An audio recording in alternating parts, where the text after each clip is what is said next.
All right, so are you ready to dive into some code with us? Today, we're going deep on the template method design pattern. It's one of those things that might sound a little intimidating at first, but it's really a cool idea once you wrap your head around it. Totally. And we've got a great roadmap for this deep dive from Attribute Overload, their presentation on the template method. Yeah, Module 2 to be exact. And get this, it was just updated on October 14th, so we know we're working with the latest and greatest information. It's true, they did a really good job of breaking it down clearly, even making it kind of fun, which you don't always get with software design concepts. Right. Okay, so let's get right to it. What exactly is the template method? Imagine you're following a recipe. There are certain steps you just don't mess with, the core of the dish. Right. But then there are those steps where you can add your own little twists. I like that. That's kind of what the template method's all about, finding that balance, but in code. That's a great way to put it. In more technical terms, it's about defining the structure of an algorithm, those essential steps, in a base class. Okay, in that base class, often that's called an abstract class. You got it. Think of it kind of like a blueprint. Okay, a blueprint, I can get behind that. It outlines the structure of something, but it doesn't necessarily dictate all the fine details. Interesting, so it's like setting the stage, but leaving some room for customization. Exactly. And that's where subclasses come into play. They take that blueprint from the abstract class and start filling in the blanks. So it's like we've got the foundation of our house, but now we need to decide what color are the walls, kind of flooring are we using? Exactly. It's like baking a cake. You have a base recipe, that's your abstract class, and then you have subclasses for chocolate cake, vanilla cake, even red velvet, you name it. Okay, so they're all cakes, but with their own unique personalities. Exactly. But they all follow the same fundamental steps. That makes a lot of sense. And this is starting to click even more when I look at the diagram on slide 3. There's the abstract class, and then a couple of concrete classes as examples. It's always helpful to have a visual, right? You see that template method in the abstract class. That's defining the overall flow, much like our cake recipe analogy. Got it. And then each concrete class gets to decide how it's going to handle certain steps within that flow. It's like, okay, I know we need to bake this cake, but here's my special technique. Exactly. And looking at the code next to it, you'll even see some of those decision points I mentioned earlier. Yeah, like those if-else blocks. I'm just noticing those, like the template can even say, hey, if this is the case, do this, otherwise do that. That's really interesting. And it's still up to those subclasses to define what those specific actions will be. So it's not just about filling in static blanks. There's room for logic and adaptability within the template itself. That is clever. So I'm really liking this games example they use on slide 4 to illustrate all of this, using chess and Monopoly, because those are pretty different games when you think about it. Right, totally different rules. But at their core, they have a shared structure. You set up the game, you start playing, and then eventually someone wins. Or everyone gets tired and gives up. We've all been there. Happens to the best of us. Exactly. But the point is, that structure, that's a perfect example of where the template method shines.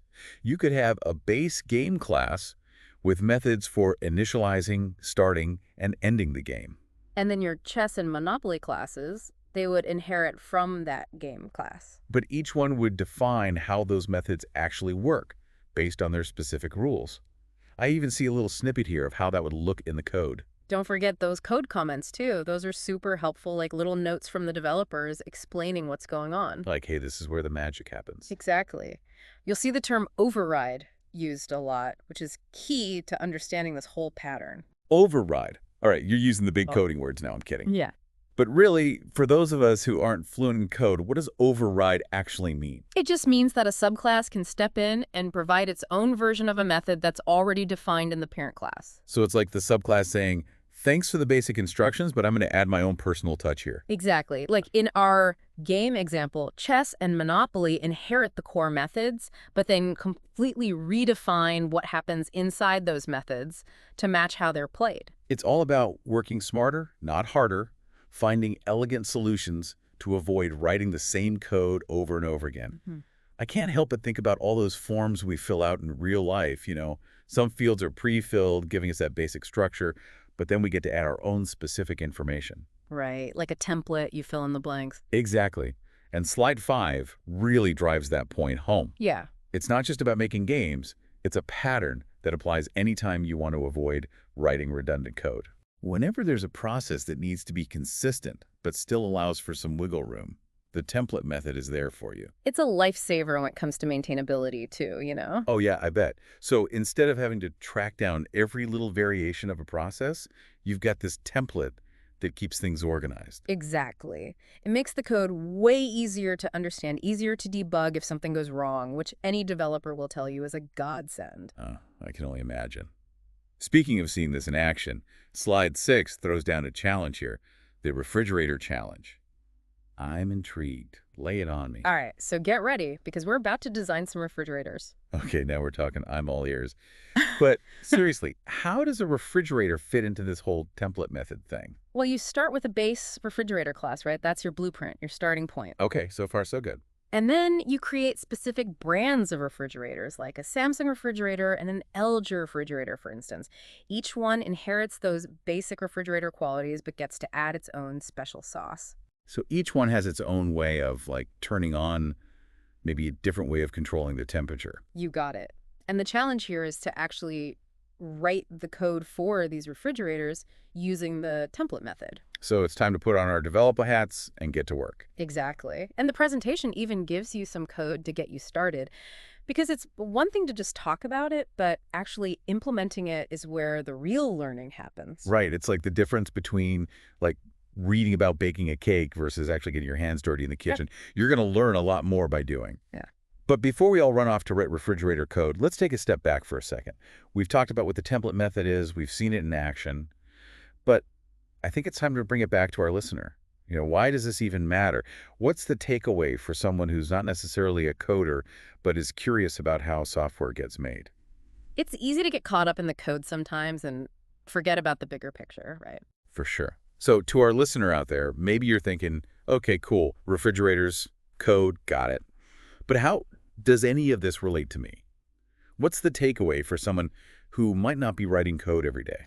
Well, even if you're not a coder, understanding these fundamental design patterns like the template method gives you a peek behind the curtain of how software is built. It's like being able to appreciate a well-designed building, right?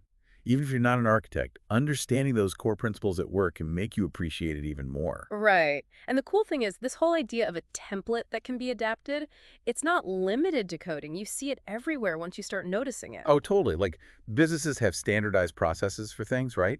But there's always room for a little flexibility depending on the situation. Exactly. Or how about manufacturing? Think about how many products are assembled using a similar process, but maybe with slight variations for different models. It's like those choose-your-own-adventure books.